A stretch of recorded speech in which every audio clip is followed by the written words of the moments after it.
And welcome back to the shop. Since yesterday, Volvo free. So we need to get this thing running. I bought a clickety-clacker, so we're gonna get that on. So we aren't making any fuel to the injectors, and it would seem that even in this freaking engine, the pump elements are stuck. So let's see if we can't make those move again, because, well, something is messed up in the diesel pump. So let's just take it apart and see what we find. We got a diesel pump out. This uses a cam lobe, so a cam down in there pushes on these things. And you have a bunch of shims here, which are rather important, because those shims set the timing. And as you can see, all of them are stuck in the up position. So no wonder we weren't getting any diesel.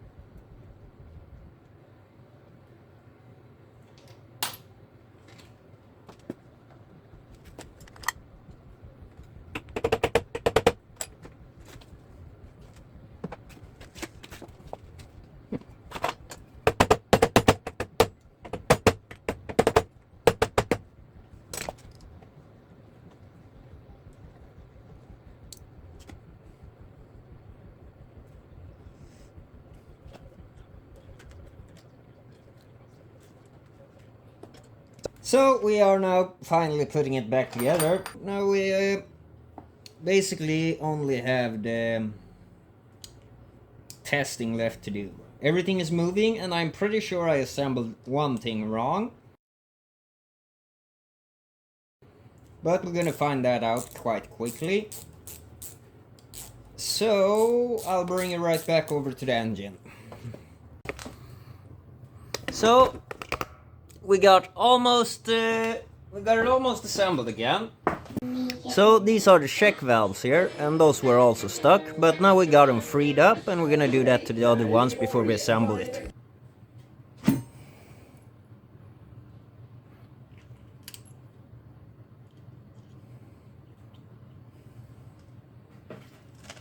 Can't forget the piston return spring, that's important. That's not even a joke.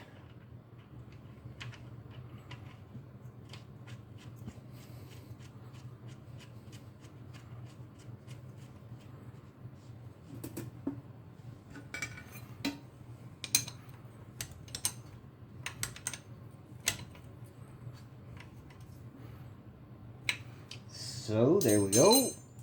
Let's hook the fuel back up. The fuel return line is kind of important, otherwise we're gonna have fuel everywhere, and I don't want that.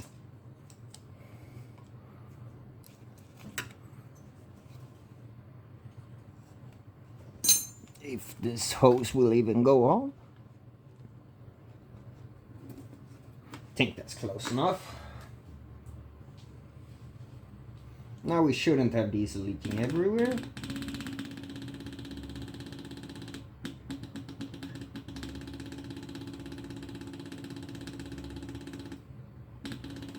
I'm suspecting that the rack is still moving too slowly, so we might have a runaway condition when we start this thing. You keep an eye out there to see if there's diesel when I crank it.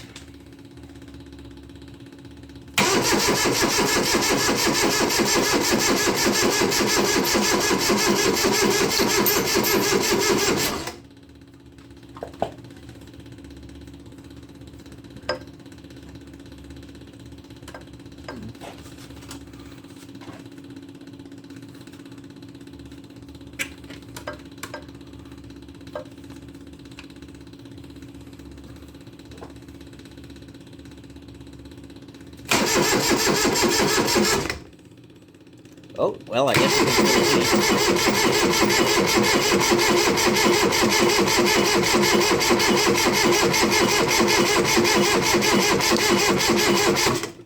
nope, we still got nothing. So we had to go to the old internet because it didn't work. And it turns out that this thing here is supposed to spin in this thing and move around, and it doesn't for any of them. So that explains why the plungers doesn't go down. So this is how you're not supposed to do these at all. Yep, there we go. And that's...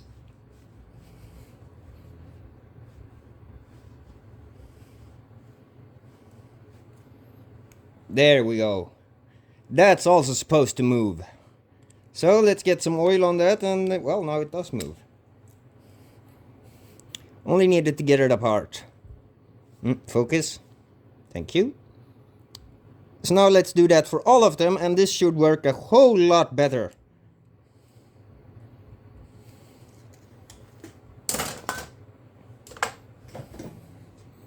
We are back in business. The rack is moving freely. These here cam rollers are working a lot more like I had expected. Let's try it on the engine and see what happens. And no, I haven't calibrated this, so yeah, we'll see what happens. So we got at least almost all of the injectors bled. So let's see what happens.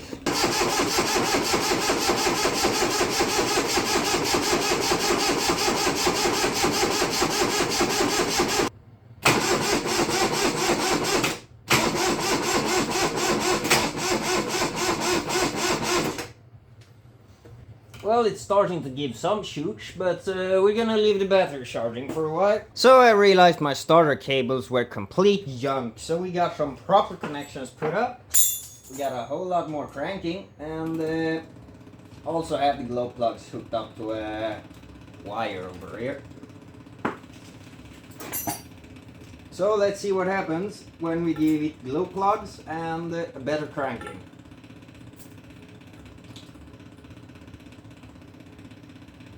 That seems about right.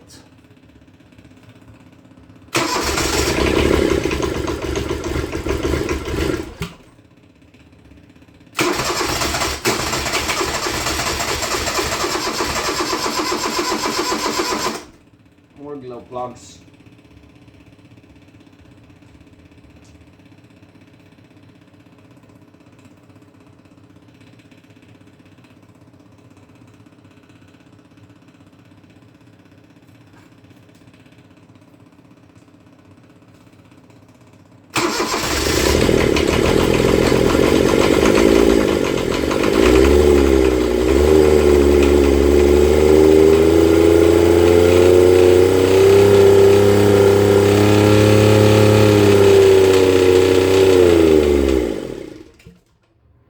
Okay, that was scary. It's trying to run away on us, and we're gonna have to let the smoke out of the garage. Man, I do not want to breathe that.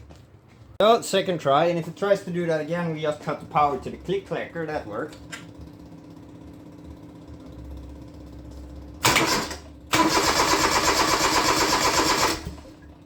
Glow plugs.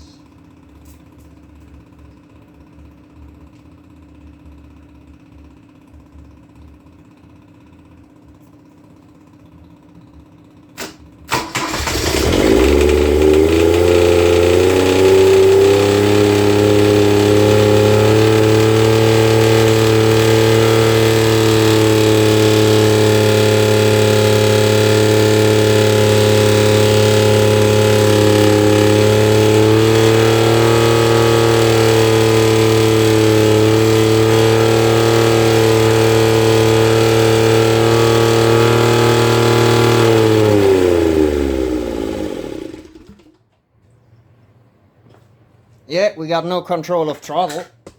That means we're gonna have to take the fuel pump apart again. Rev pit. I figured out what I did wrong. So we're gonna have to take the injection pump all apart again. Apparently there are some locating pins that are microscopical. 0.8 millimeter. And I forgot about those, and I put something the wrong way around because that seemed like the logical thing to do. But the logical thing to do is not always the right thing to do. So let's get going, and this time I'm going to show you every part of the pump. So, here we have the culprit. A very small locating pin.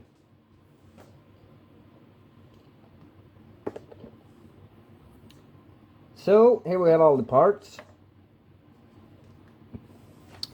And this is the thing that could spin freely without that locating pin.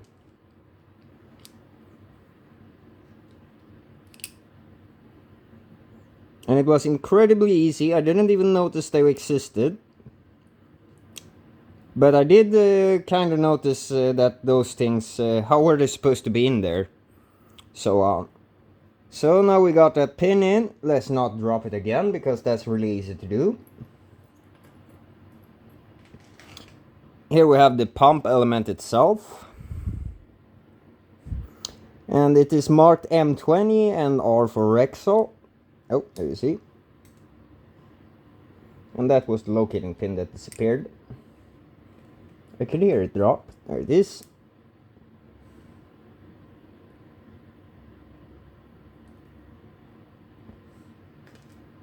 Here we have the back valve, so let's put those in. It makes it a bit easier to keep the pin from disappearing.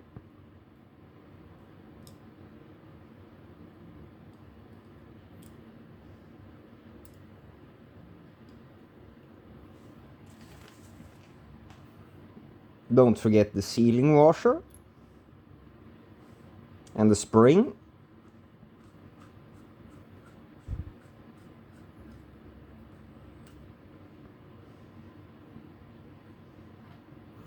Make sure this thing is oriented the correct way.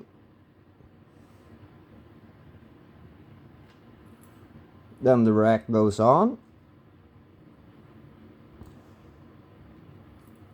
And you have the spray return spring.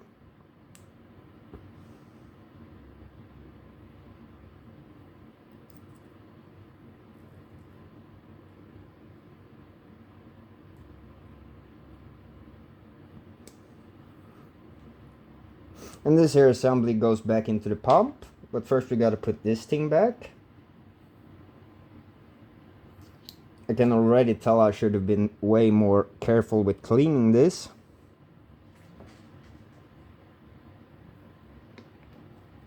I'll let you take that.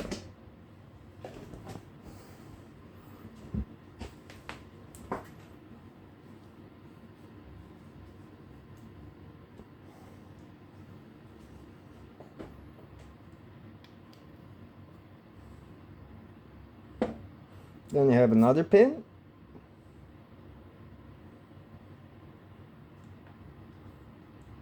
And I found it to be easiest just to do this upside down. Trying to not let that locating pin get away.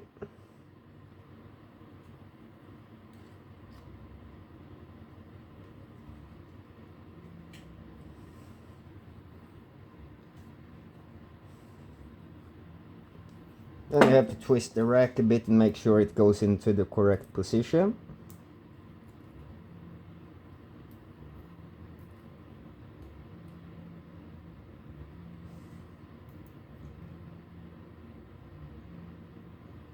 There we go. And now we bolt this together as quickly as possible before everything goes away again. Well, we got a garage door open, and let's feed it some clickety-clackery and see what happens. I'm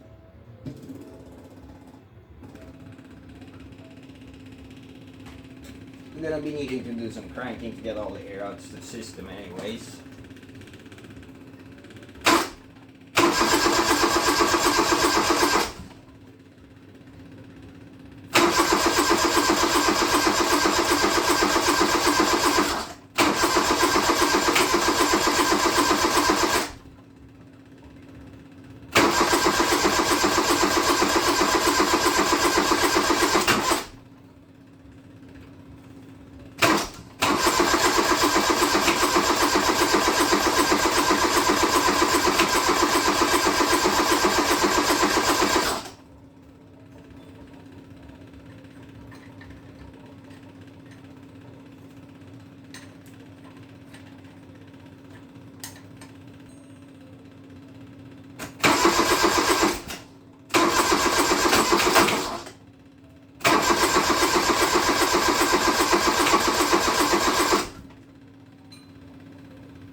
I think we can go with some glow plugs now.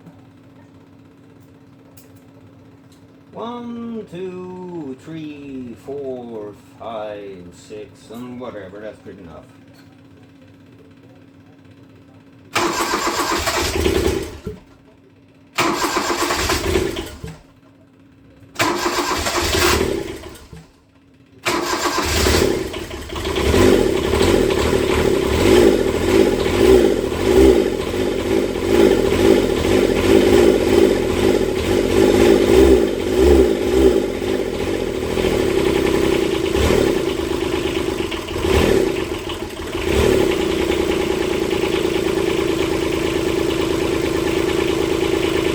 Okay, that took just an entire fucking day. Now we can figure out what to do with this small engine.